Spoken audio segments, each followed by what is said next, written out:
Hello, class. And now we are moving on to our last installment of the Progressive Presidents with Wilson's New Freedom. So, as you remember from our last module, we took a look at William Howard Taft's presidency, and now we're on to Woodrow Wilson, who established a strong reform agenda as a progressive leader. Here are your guided notes. Make sure that you have them and that you're completing them as we go through the video. In the last module, you learned about some of the problems that Taft faced as president. He was successful in some trust busting. I mean, he nearly doubled the amount of busted trusts that Roosevelt had had. He had busted about 90 trusts. However, he fumbled a bit with the tariff situation. And then also he got in the middle of some angry conservationists with his appointment of the Secretary of Interior, Ballinger, and also just some problems within the party. The Republican conservatives and the progressives, which were both Republicans, split over some of the support of a political boss that he had become buddies with and had favored. So Taft did not have a great go of progressivism. But in this module, you'll learn how Woodrow Wilson managed to get some parts of his progressive platform passed, but he had to give up some others. So here is the terminology. You can pause. Nothing should be cut off in the video, and take a look at the terminology on your guided reading. So who was Woodrow Wilson? It says what was, but who was he? So he grew up in a religious family in the South. He served as a lawyer, a college professor, university president, Princeton, and a state governor. And as governor of New Jersey, he had worked on many progressive causes. He believed that attacking large concentrations of power would give greater freedom to the average citizen. However, the prejudices of his Southern background prevented him from using federal power to advance a racial agenda. So he did not really do much for African Americans who are struggling with issues of segregation and discrimination. Having grown up during the Civil War, he was a little cautious about using federal power in order to mandate anything having to do with race relations, because he had seen what the Civil War had done. But he pushed for a reform program called the New Freedom. And in this, he attacks trusts, tariffs, and high finance or banks. So under President Wilson, Congress passes two antitrust measures. So one was the Clayton Antitrust Act, and it had three important effects. It made it more difficult for monopolies or trusts to form. It said that people who ran companies could be held personally responsible if a company violated the law. Up to this point, individuals who were in a trust could not be held personally responsible. So this said, no, you can. If your company violates the law, there are people who are acting to violate the law. It also ruled that labor unions and farm organizations were not considered trusts. This is interesting because in prior antitrust legislation, like the Sherman Antitrust Act, labor unions got lumped into this Antitrust Act, but this made strikes, picketing, and boycotts legal. So this separated labor unions from big business. Another antitrust measure set up was the Federal Trade Act of 1914, and this sets up the FTC.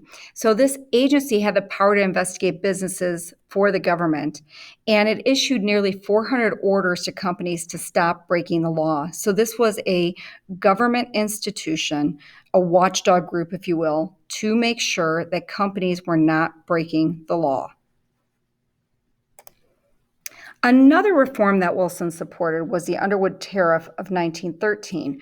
So Wilson wanted to lower tariffs. High tariffs encourage monopolies. Lower tariffs would help cut competition against American goods. So if they raise the cost of imported goods by issuing tariffs, they could cut competition against American goods. So substantially reducing tariffs for the first time since the Civil War was one of the results of the Underwood Tariff. So now that tariffs were lowered, the government still needed money. And this is where the 16th Amendment came in. So the government needed another source of income. Tariffs bring money, but they were lowered. So the income tax was introduced. This is a tax that gave the federal government a small percentage of all workers' income and business profits. So when you work and you get issued a paycheck, you will see that there is a federal, state, and local income tax where the government takes a little bit of your money. And that is to help fund government programs, et cetera. So, people don't necessarily like to pay taxes, but it's tax dollars that allow us to get our garbage picked up off the corner of our street. So, taxes are there so that we can have things like local taxes, like city services. Earlier, we talked about how Wilson was really interested in controlling things like finance and big business because he felt that by controlling these, it would help the average person. So the Federal Reserve System established the Federal Reserve Act. I think I have that flip-flop. I think it should be the Federal Reserve Act established the Federal Reserve System. Yes. So the Federal Reserve Act established the Federal Reserve System, and this decentralized private banking. So basically, banks were divided into territories in the United States, and it brought banking under the control of the government. And thus, the government controlled the money supply. It made credit more easily available because if you were not near a bank, physically near a bank, it was really difficult to get a line of credit. So, this was one of Wilson's most important reforms because more people could get credit more easily, thus allowing people to do things like buy homes, establish a small business. So this was super important, and this is how this affected the common person. So Wilson was president during the time where the suffrage movement was gaining some traction. So his reforms coincided with women pushing for the right to vote. And by 1912, only 5 states had granted voting rights to women. We learned about that a few modules ago. But there were 3 new developments that brought women success in their pursuit for voting rights during this time. So the first development was an increased activism of local and grassroots movements. So with more women going to college or getting a high school education, they joined the movement. And this gave some credibility to the movement because it wasn't just, some domestic worker. It was someone who had been educated. They also used new strategies to build enthusiasm for the movement. So they held rallies, they campaigned door to door, more militant strategies like heckling government officials at meetings or, holding protests outside of government buildings. Those also took place. And then also Carrie Chapman Catt's leadership helped with advancing this agenda. She was the president of the NAWSA from 1900 to 1904, and then she returns in 1915. She actually organizes a meeting or a rally to renew interest in women pursuing the right to vote. And after she organized New York's Women's Suffrage Party, she concentrated on 5 tactics.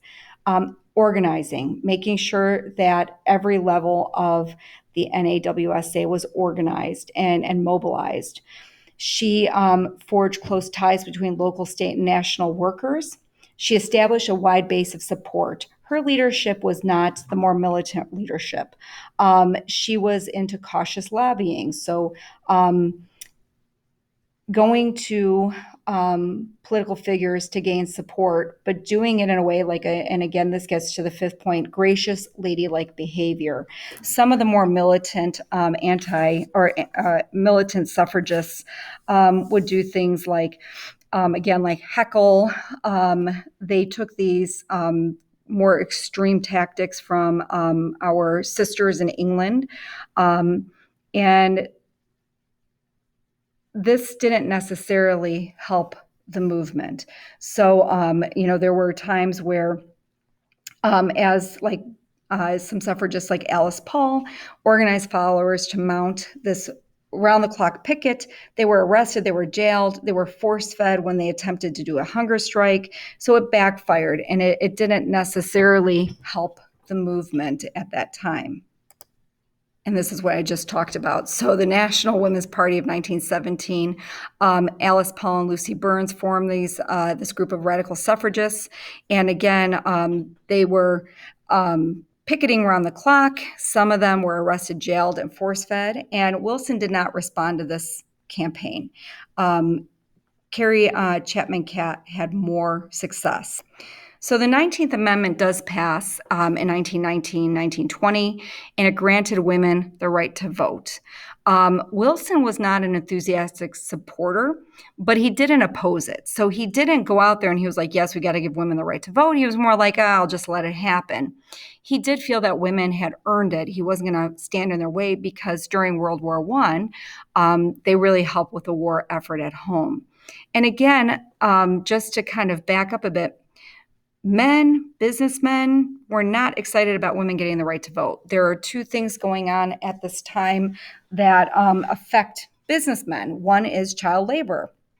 Businessmen did not want women or the female vote to outlaw child labor, and women were pretty opposed to child labor. So if women got the right to vote, it was more likely that it was going to be outlawed because you have more women who are opposing child labor. Another group that really was not excited about women getting the right to vote and was not helpful were saloon keepers or people who sold alcohol, because the Women's Christian Temperance, Association, they wanted to ban alcohol. They were for prohibition or the outlaw of the sale and consumption of alcohol. So that meant that their livelihood was going to basically go down the tubes if women got the right to vote and outlawed alcohol, which eventually does happen. So women getting the right to vote was a threat to the livelihood of many businessmen. So how did Wilson deal with civil rights? Like Roosevelt and Taft, he backed away from civil rights. In 1912, when he was campaigning, he won the support of the NAACP because he promised to speak out against lynching and treat blacks equally. However, he opposed federal anti-lynching legislation. He appointed segregationists to his cabinet, and then he failed to oppose the resegregation of federal offices. So even though he made these promises and won the support of the NAACP, he didn't make good on his promises. If anything, he worked against what he had promised. All right, and that concludes our video lecture.